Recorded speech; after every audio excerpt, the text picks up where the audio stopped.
Cuentan que una vez 6 sabios ciegos, inclinados al estudio, quisieron saber qué era un elefante.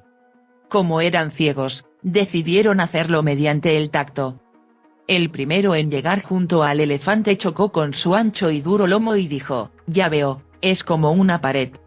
El segundo, palpando el colmillo, gritó, «Esto es tan agudo, redondo y liso que el elefante es como una lanza».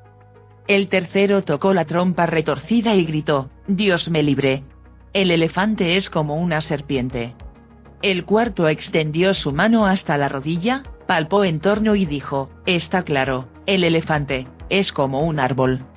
El quinto, que casualmente tocó una oreja, exclamó, «Aún el más ciego de los hombres se daría cuenta de que el elefante es como un abanico». El sexto, quien tocó la oscilante cola, acotó, «El elefante es muy parecido a una soga». Y así, los sabios discutían largo y tendido, cada uno excesivamente terco y violento en su propia opinión. ¿Crees que conseguirán saber cómo es un elefante discutiendo entre ellos? ¿Acaso sirve de algo intentar averiguar quién tiene razón? Existen dos características esenciales inherentes al ser humano que, paradójicamente, nos resulta bastante complicado conciliar. Por un lado, poseemos una dimensión social y normalmente tendemos a actuar colectivamente y no de forma individual y, por otro, cada uno de nosotros somos seres únicos e irrepetibles, y poseemos una particular manera de pensar y de entender el mundo muy específica. Si ahora reflexionamos de manera panorámica, nos daremos cuenta de que todo aquello que nos perturba de algún modo, tanto social como personalmente, guarda una estrecha relación con esta característica torpeza nuestra a la hora de gestionar esa ineludible diversidad con el fin de producir respuestas conjuntas mínimamente coherentes. De este modo caemos en cuenta de cómo esos continuos y permanentes roces en nuestras relaciones cotidianas con los demás nos alejan entre sí, generando una profunda y mutua insatisfacción que, en forma de conflicto, suponen además el germen de toda manifestación de violencia en sus diferentes aspectos. Por consiguiente, dada su importancia, merecerá la pena meditar, sin apuro, con respecto a qué estamos haciendo exactamente en ese sentido. Por otro lado, si tuviésemos que expresarlo con una sola palabra, diríamos que el modelo de sociedad que hemos constituido entre todos es básicamente de carácter competitivo. De hecho, el término competitividad, que viene a ser la capacidad de vencer, superar o quedar por encima del otro, se ha convertido sorprendentemente, hoy en día, en una apreciada virtud. No nos ha de extrañar, por lo tanto, que habitualmente optemos por gestionar esa variedad a la que hacíamos referencia compitiendo, luchando o, incluso peleando entre nosotros, que es, en definitiva, a lo que estamos acostumbrados hasta el punto de no saber siquiera obrar de otro modo. Así, cuando hemos de llegar a un acuerdo con otros, no se nos ha ocurrido nada mejor que emplear una sofisticada técnica denominada discusión.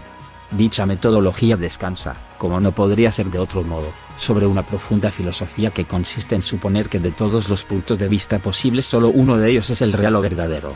Lógicamente esa cierta perspectiva coincide siempre con la propia y jamás con la ajena. De ese modo, cuando nos encontramos con alguien que posee una opinión diferente a la nuestra, intentamos por todos los medios sacarle de su error, ya que, si solo existe una realidad válida que corresponde además con la que nosotros percibimos, él lógicamente estará equivocado. El problema es que ese otro opera del mismo modo y se inicia así una aparente comunicación que no es sino una superposición de monólogos que, en función del grado de empecinamiento mutuo y del tiempo libre disponible, durará más o menos y que, después del cual, ambos saldrán de ese bucle del mismo modo que entraron, dado que no ha existido, en ningún momento, intercambio de información alguna. En el mejor de los casos, si somos un tanto educados, dejaremos que el otro exponga sus razones mientras pensamos acerca de qué le vamos a decir nosotros en vez de escucharle. ¿Para qué vamos a intentar entenderle si sabemos de sobra que está completamente equivocado? Como siempre actuamos así, tendemos a considerar que la existencia de puntos de vista diferentes es la causa de que existan desavenencias. Sin embargo, en el clásico ejemplo de la botella, constatamos que nadie sería tan necio de creer que medio llena constituye una afirmación más acertada que medio vacía o viceversa. Es decir, cabe perfectamente la posibilidad de coexistencia de puntos de vista diametralmente distintos sin que ello genere el menor atisbo de polémica.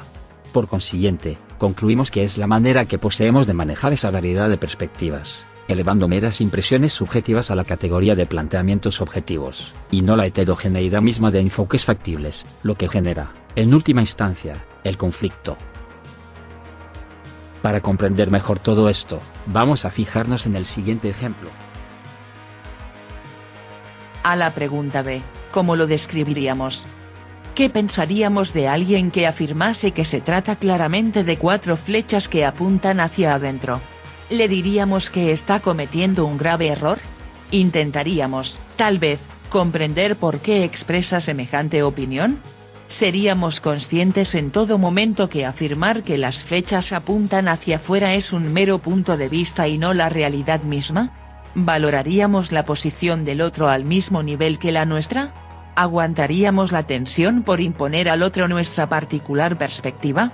¿Podríamos mordernos la lengua antes que calificar de estupidez el sostener que las flechas apuntan hacia adentro? ¿Cuál sería nuestro comportamiento en tales circunstancias? Numerosas personas optarán seguramente por no admitir siquiera como posibilidad que las flechas del dibujo apuntan hacia el interior del mismo. Obrar así, tal y como venimos advirtiendo, supone elevar un punto de vista particular a la categoría de realidad misma, iniciando de ese modo una más que probable controversia.